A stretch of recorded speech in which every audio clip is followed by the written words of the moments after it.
Guys, today we're going to talk a little bit about the Sabbath and what the Sabbath is, what it means, why the Bible gave us a Sabbath day, and specifically, what does it mean for you and why do you need the Sabbath?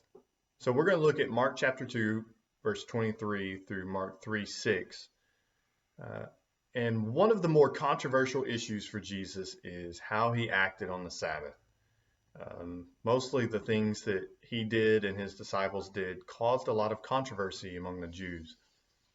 And Jesus' stance on the Sabbath, although it seems like it may be something that is only significant for Jews in the first century, actually has some very important lessons even for Christians who don't observe a Sabbath day.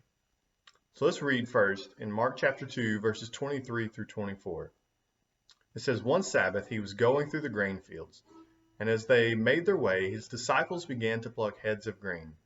And the Pharisees were saying to him, 'Look, why are they doing what is not lawful on the Sabbath?'" So the purpose of the Sabbath was to give people a day of rest, a day to rest from work, which I'm sure we all appreciate. The disciples were plucking grain from a field as they passed through so that they could eat, which, by the way, is completely permissible in the Old Testament. The Pharisees, however, accused them of working. And this is a great example in the New Testament of what we often call legalism. And legalism is definitely still a problem among Christianity today. Legalism is essentially when we establish a personal preference on the same level as Scripture, where we take a teaching of Scripture and our own personal interpretation or preference of that teaching, and we insist that other people follow not the teaching of Scripture, but our preference on the teaching of Scripture. So how did Jesus answer? Let's look at the next two verses. Verse 25, "And he said to them, 'Have you never read what David did when he was in need and was hungry? He and those who were with him, how he entered the house of God in the time of Abiathar the high priest, and ate the bread of the presence, which is not lawful for any but the priest to eat, and also gave it to those who were with him.'" So Jesus gives an example of David, who, by the way, is a great example because even the Pharisees looked up very much to David. He was a great example of a leader of the people of Israel. And Jesus points to the example that David gave of eating food that was dedicated to someone else and not meant for David at all. So why was this okay for David?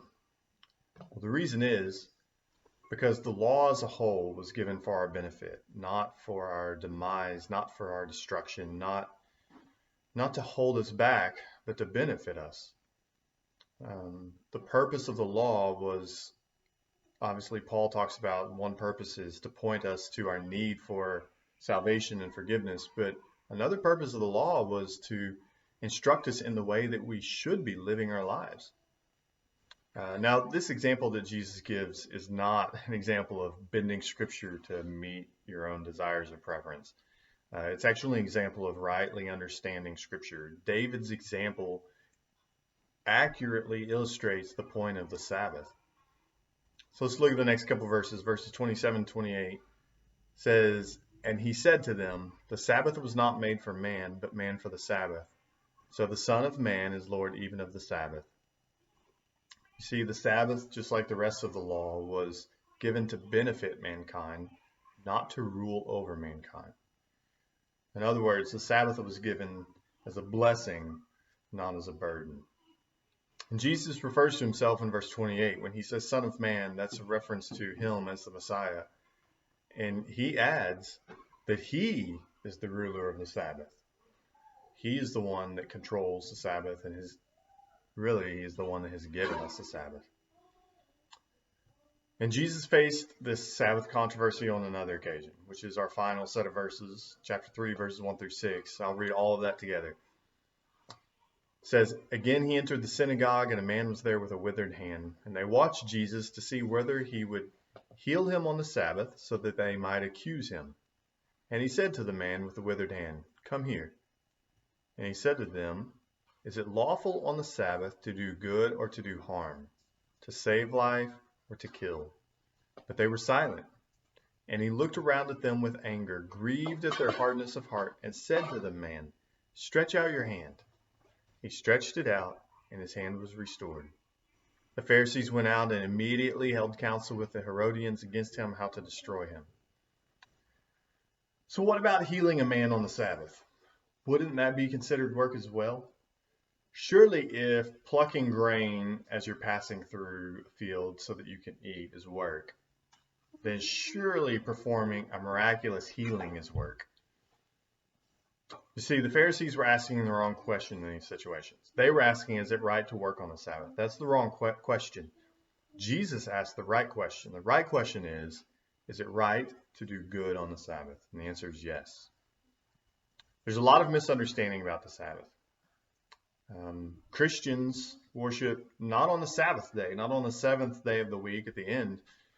We worship on the first day because we celebrate the most pivotal moment of our faith, the resurrection of Jesus.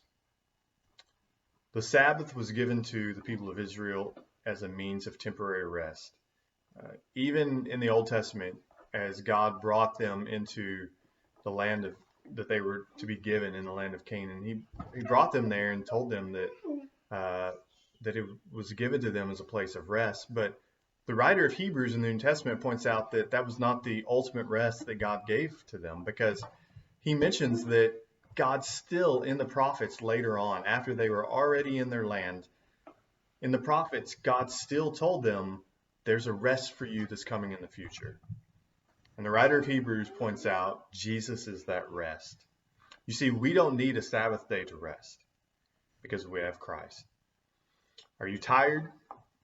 Do you need rest? I want to encourage you, don't look for rest in a day off from work, in a day off from school, in a day off from responsibility. True rest is not found in abstaining from work. True rest is found in faith in Jesus.